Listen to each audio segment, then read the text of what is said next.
you know what they all have in common. The first one is Iowa City, November 1st, 1991. Manchester, Iowa, November 8th, 1994. Cold Spring, Minnesota, September 24th, 2003.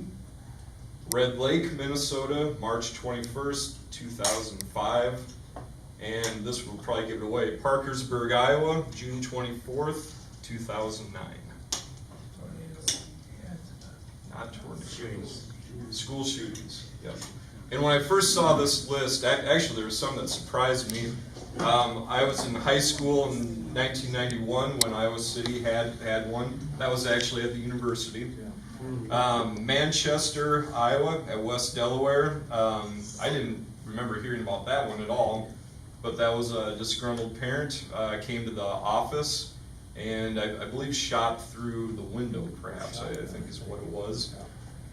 Cold Spring, Minnesota, that one sticks in my memory because I was actually teaching at Belgrade Bruton El Rosa, Minnesota, which was 30 miles from Cold Spring when that one happened.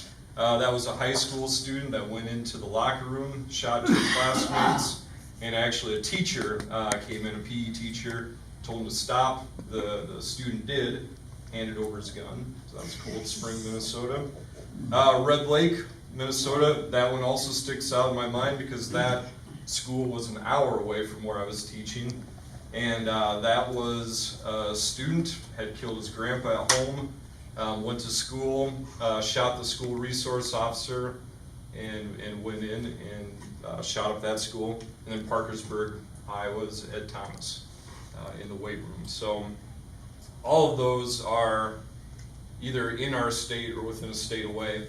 It used to be when we talked school safety, we talked tornado drills, fire drills, right? That's probably what all of us remember.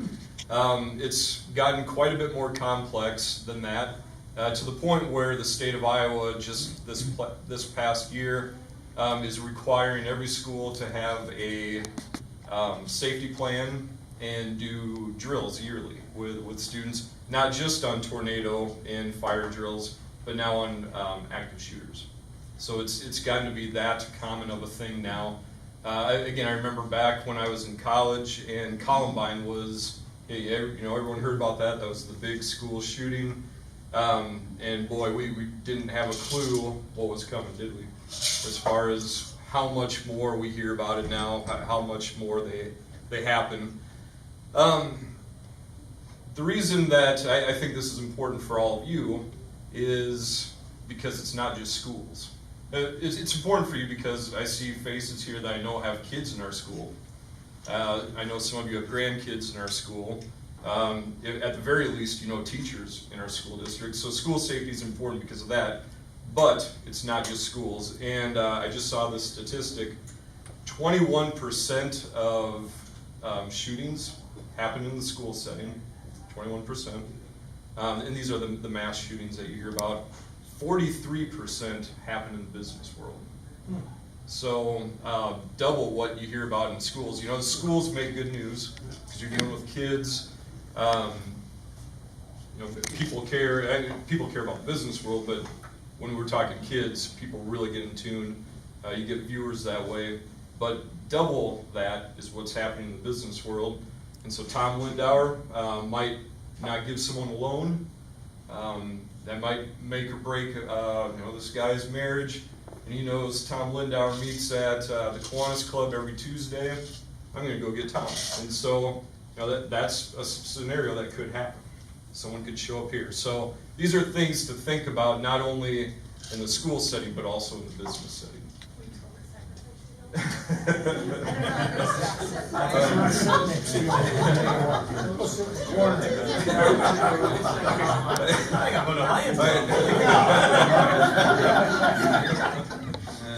do a lot of my training with Eric Dickinson, and we both have a common interest in this. And that's something that he'll tell anyone is know your surroundings. Know what you would do if an emergency took place, and that's good advice. My interest in this draws not only from the fact that I was a teacher close by to where a couple of these happened, But the last school district before Vinton-Shellsburg that I was a principal in was a southern Minnesota school, and we had two events happen that really opened my eyes. One was we had a gas leak in the building and had to have an evacuation of the whole building. It was grades 5 through 12.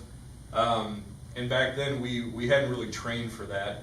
And so that was eye-opening as far as, wow, when these emergencies happen, first of all, it spreads like wildfire through social media, and parents, grandparents, neighbors are showing up, and so we have to have a good plan in place. The second event that happened was we had a student that got counseling services. We knew he was a troubled student, and one day he threw a glass bottle at a teacher's head, missed, and as dean of students at the time, I was dealing with him.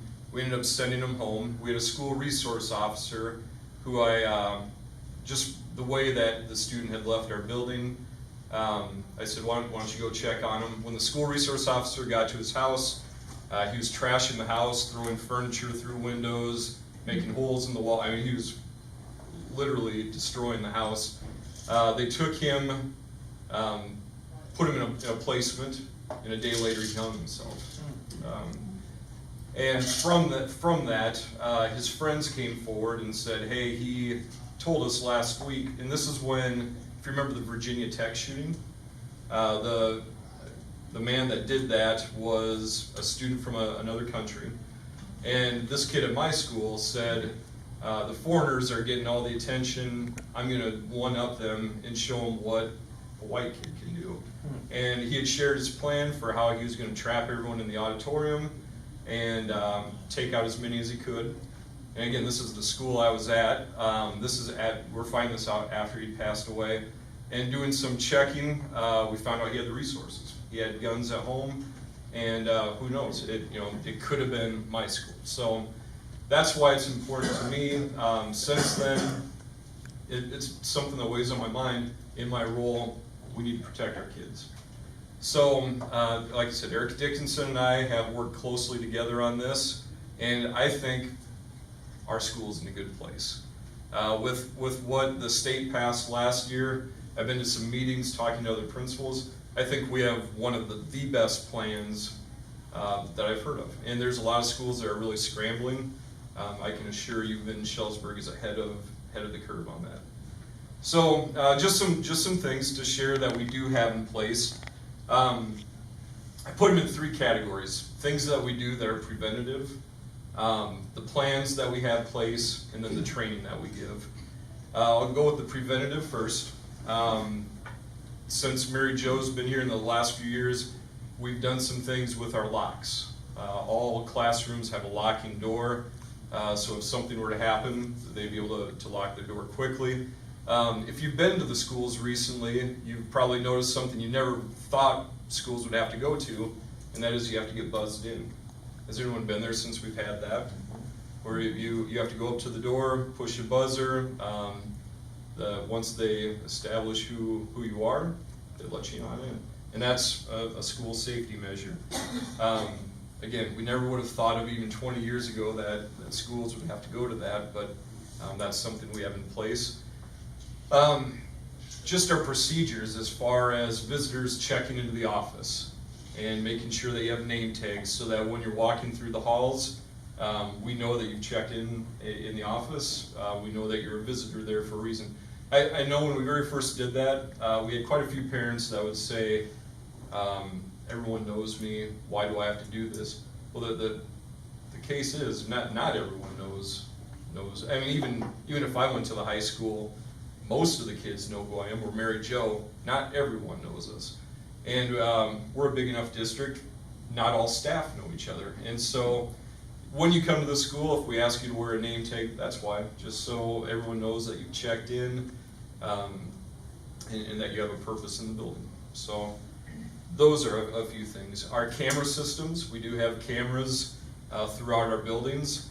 And again, just to be able to check, make sure things are being safe. Not only kid violence towards each other, which we virtually don't have any of that anymore, the fighting that there used to be. But also at our entrances, exits, just to make sure that we're being protected, that our kids are safe there. And we do use those on weekends. We've had to use them where maybe there's some damage done to the building. Maybe someone coming in that shouldn't, and we're able to see that. So those are our safety measures. I'd say our most recent preventative safety measure is our SRO, School Resource Officer. Josh West, most of you have probably read about this. Josh West has been on our police force for, I believe, 8 years, and he is now our School Resource Officer. He spends the majority of his time at the high school and at the middle school, a little bit at Tilford and a little bit at Shellsburg. And a major function of his job is just that preventative piece. To get to know the kids, especially at the elementary age. And so by the time they're middle school, high school, he's got that good connection with them, that good relationship. And people know that we have a school resource officer in the building. Just that knowledge alone changes things. If you know you are going to a place that has a police officer, we used it last year before we even had one. We had to call the sheriff's department. We had 2 parents going through a divorce. They were angry with each other, and one of them said, if you and your girlfriend show up to a concert, I'm going to create a scene. We called the sheriff's department ahead of time. They had someone there. Just the fact that when they drove into the parking lot, they see the presence there, it diffused the situation rather quickly. So that would be our most recent preventative measure. Josh is going to do a lot more than just that, but a major part of his job is that relationship piece. And who knows how many things he'll prevent just by being there. We'll never know that. The plans. We have had safety plans in all of our buildings since I've been there, and it does include fire drills, tornado drills. At Shellsburg, we have to have a plan for if something happens at Duane Arnold. There's a whole separate plan for a nuclear emergency. We also have evacuation plans. If there was a gas leak, we have reverse evacuation. So if something were happening, let's say there's bank robbery, and the person that robbed the bank is on the loose, we have our lockdown procedures where school's going on as normal, but we just have to make sure the kids are in the building and are not leaving. So we've got plans in place for that. To create our plans, the other administrators and myself and our